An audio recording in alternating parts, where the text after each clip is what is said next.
This video is brought to you by the numbers 1, 2, 3, 4, 5, 7, 8, 10, 18, and 40.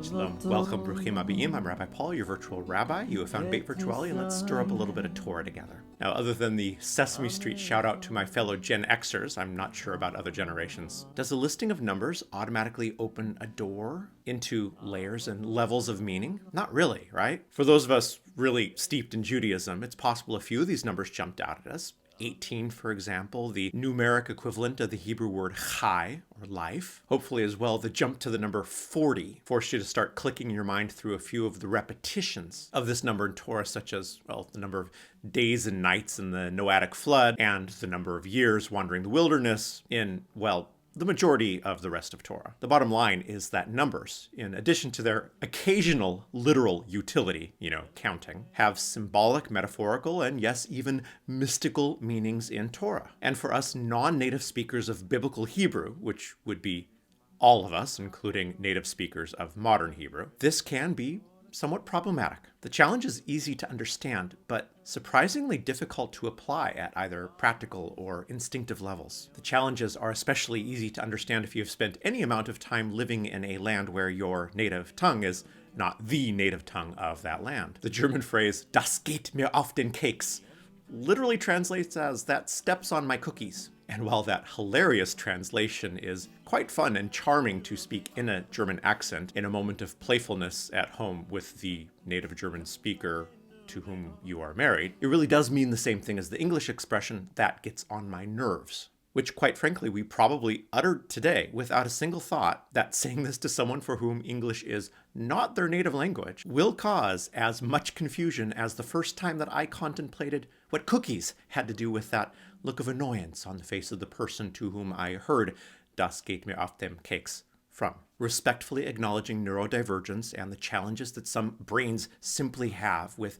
understanding metaphorical language, we generally rely on symbolic language without pausing to contemplate the programmed phrase or symbol when uttered. Of course we are not blue, we're blue. But if I am blau, which means blue in German, then I'm not depressed, I'm drunk. Which is why translation doesn't actually exist, just interpretation. And frankly, the interpretation, translation, is only going to be of any value if the person doing the interpretation, translation, has an innate sense of the symbolic language in both the source text and the resulting product. If some English writer writes, "You are getting on my nerves," while trying to get published in Geneva, it helps to know that "tu me gonfles" might work, but it is harsher and slightly more vulgar, and there's no way I'm going to translate it for you literally into English. Still, once we have started listening in our non-native language to telltale signs that, oh, that might be an expression, we get better at, not always assuming the literal nature of what's being spoken to us,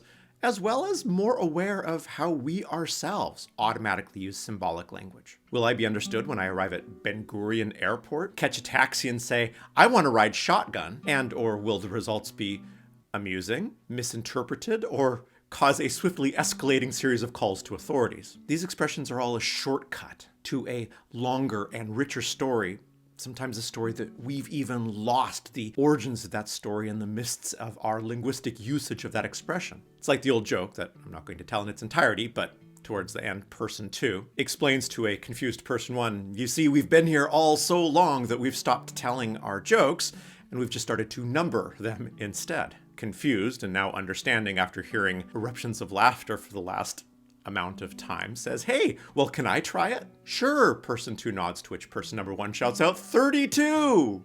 To complete silence. Person 2, answering person 1's now new confusion, says, "Well, some people can tell a joke, some people can't." The numbers are not the things themselves. They are pointers to something much more rich, much more complex, that either require a long and innate relationship, like being a native language, systematic study, and even with systematic study, probably coupled with a lot of social errors and the need for patience. Be careful translating word for word "I'm full" at a restaurant in Montreal, because you might have just communicated with your waiter that you're pregnant. And even grammar might get to you, because in Hamburg and Munich and everywhere in between, "mir ist kalt" me is cold correctly communicates what you intended, as opposed to ich bin kalt, I am cold, unless you really do want to communicate that your intimate life is not functioning quite in the spicy way that you would like it to. Still, generally, we are going to acknowledge the symbolic nature of much of our speech, even if we don't consciously consider it as we're speaking. This is universal and across cultures. In researching for this video, for this sermon, I came across a doctoral dissertation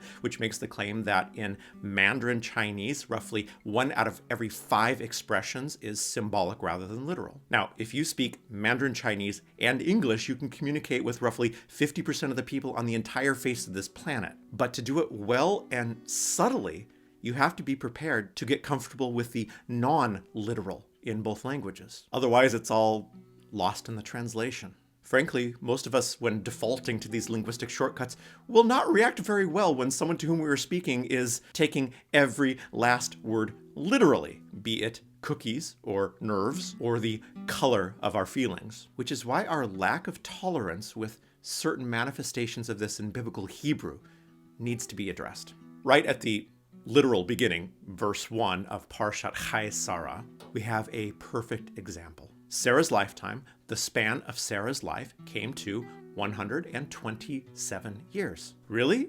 127 years? I'm out. This book is obviously antiquated, backward. Don't forget to add any other adjective or angry expression to help us justify ex post facto what we've already decided, to minimize, if not completely nullify, our relationship with religions and religious narratives. And since I'm a rabbi, in the case of this particular discussion, Judaism. Actually, 127 ain't that bad. We could have been having this discussion over the last several parshiot in the book of Genesis and dealt with year counts such as Noah living 950 years or the great granddaddy of absurd lifespans, Methuselah, at 969. Except for right off the bat, why are we assuming that these counts are meant to be taken literally? With any traveling, with any international business, with any existing in any sort of internationally diverse crowd, we ideally attempt, upon hearing a German uttering something about being a spider, to learn that they are actually saying the equivalent of us saying, I'm going nuts, and then have the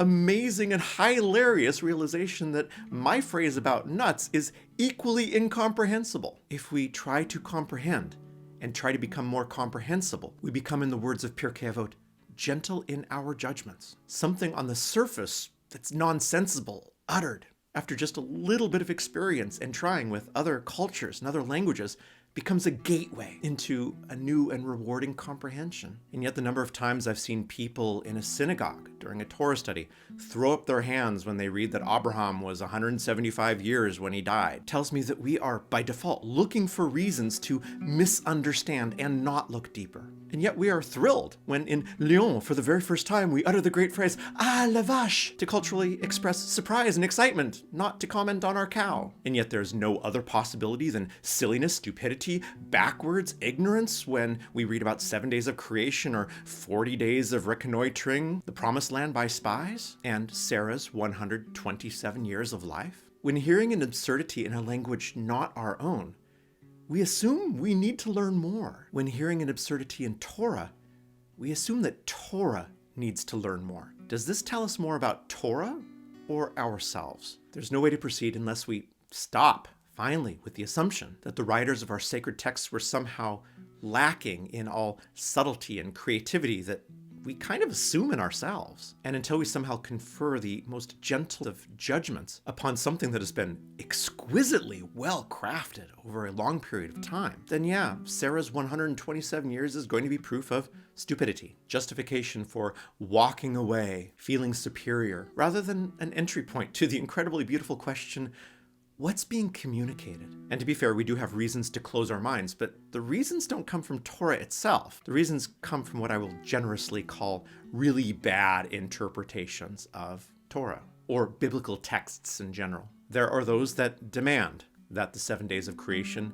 be literal. In this mindset, the sun standing still in the book of Joshua points to the function of the eternal being to be a character in the text that has the ability to suspend all laws of thermodynamics at will in order to win a battle, rather than expressing that our ancestors might have actually understood the subjectivity of time. If I say while out working in the garden that day, the sun stood still, no one assumes I'm making a comment on God. And I don't think I am more creative and subtle than the writers of our sacred texts. To those that demand that every word of the Bible be literally true, I start by asking if every time they utter, "You are driving me nuts," I should use the same interpretive logic to understand their language. After which I suggest that maybe a little knowledge in that language might be helpful. After which I might ask if the male narrator in the Song of Solomon is actually in love with a dove, or if calling his beloved Yonati, my dove, might just be the same beautiful, poetic, creative language that infuses so much of this work of religion and literature, like Sarah's lifespan. The gateway that the absurdity of literal numbers provides for us is something that we can study ourselves. If we have gotten past the need for our writers of our religious texts to be unable to write anything other than purely literal sentences, then taking the number 40, for example, can help us start building in our own consciousness the exact same sorts of shortcuts as the numbered jokes in our earlier anecdote. We also have tools that have never before existed, because any human being with an internet connection who wishes to can just go to certain internet sites and search for Arba'im, 40, and see instantly that the word appears over 100 times, 123, I think, in the entire Tanakh. Removing those that are counting, we get a fascinating list. In addition to our aforementioned spies and days and nights of reigning for Noah's flood and years of wandering in the wilderness, we also get the improbable amount of years it took for Isaac to get married,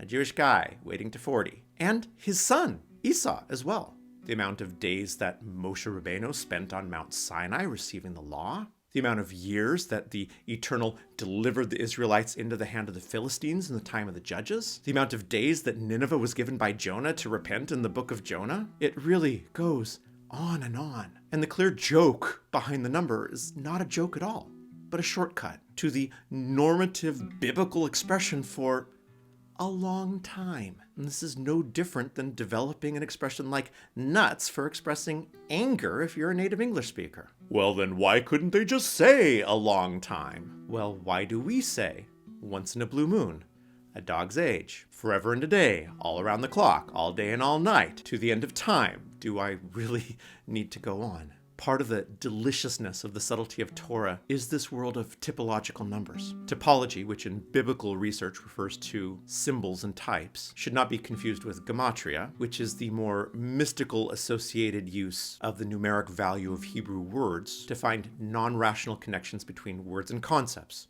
Another video for another day. And if we are starting to see that numbers themselves seem to be a specific Jewish flavor of expressing non-literal ideas, any knowledge at all about the nature of Hebrew might have already clued us into a hint as to why this is. Every Hebrew letter is simultaneously a number. Aleph is 1, Bet is 2, Yud is 10, Chaf is 20, Kuf is 100, Tav 400, and that's enough to fill in all the rest if you know Debbie Friedman's Aleph Bet song. And I'm sorry in advance if that is an Orvram now. Now, gematria makes its own sort of sense. Again, another video for another day, but in some very real sense, the number 18, Yud plus Chet, is simultaneously and without contradiction the word Chai. If it's confusing, it's because in English we don't have the same equivalent with our letters. If thinking in this way is not automatic, it should be no more confusing than the native Korean speaker learning that getting one's knickers in a twist has nothing to do with underwear. It just means that more exposure to a language is necessary. But having numbers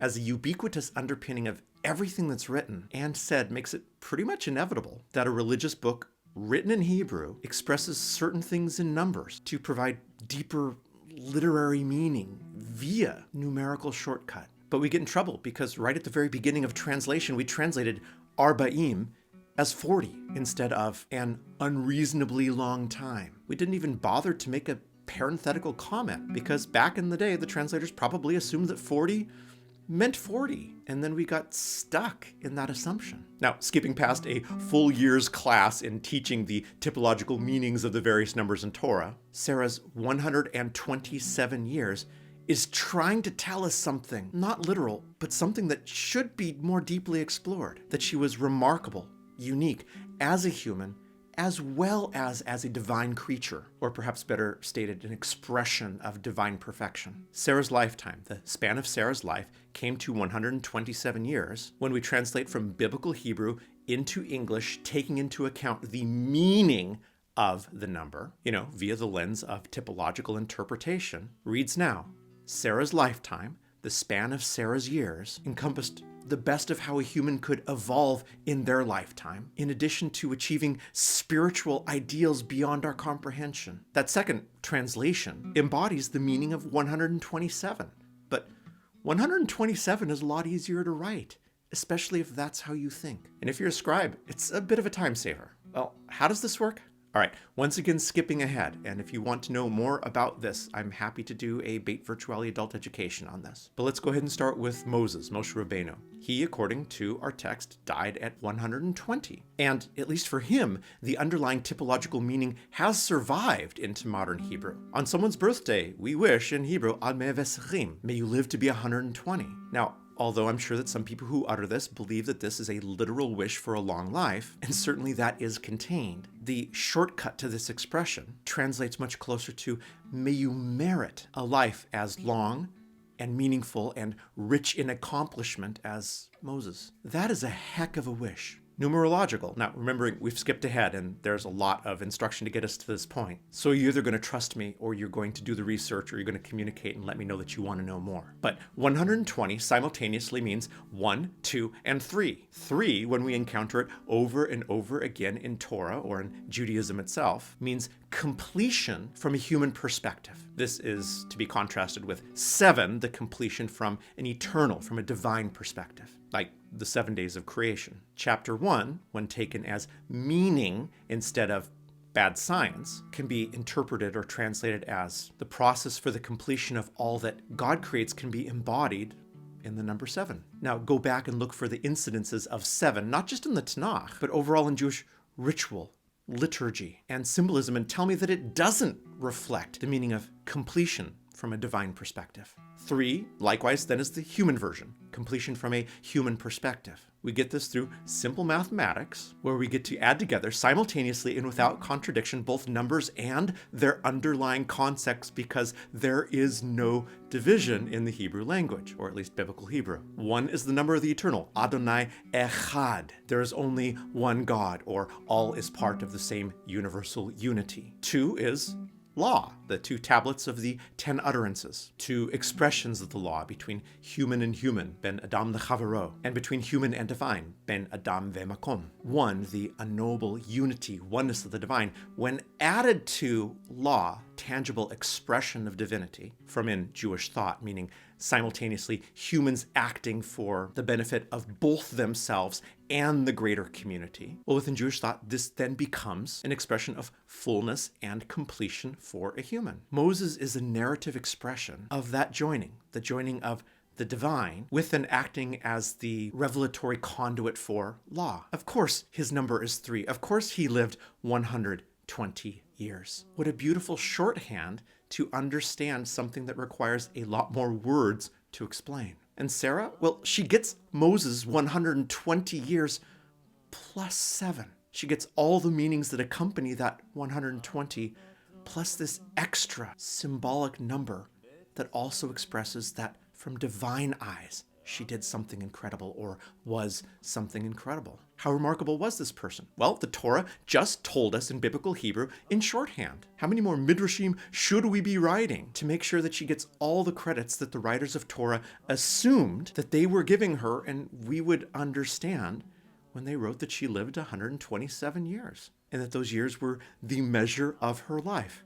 Of course they were. That's exactly what they were communicating. The most obvious question that comes from this exploration is, how often is it that we don't give the benefit of doubt to Torah when we read something and assume instantly it's absurd without even beginning to ask the question of, is there a cultural subtlety that we don't understand? And yes, this question needs to be repeated yearly, because we might have spent our entire lives up to this point rolling our eyes whenever we saw an absurd year applied to the life of one of our ancestors. And if we assume that is literal, then how many other things are we able to find with an attitude of wonder and an assumption of generosity, rather than assuming that our ancestors possessed no ability to understand and write symbolically? Living a religiously fulfilling life while simultaneously fully engaging our brains is not quite as impossible as many of us believe. The first step can simply be letting the wonder of things that are not instantly apparent become the invitation to enter rather than running away. The subtlety of these symbols are an invitation to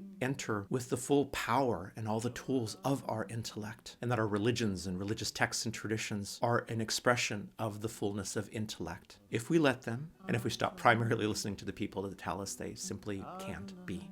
Shabbat Shalom, everyone. We'll see you next time.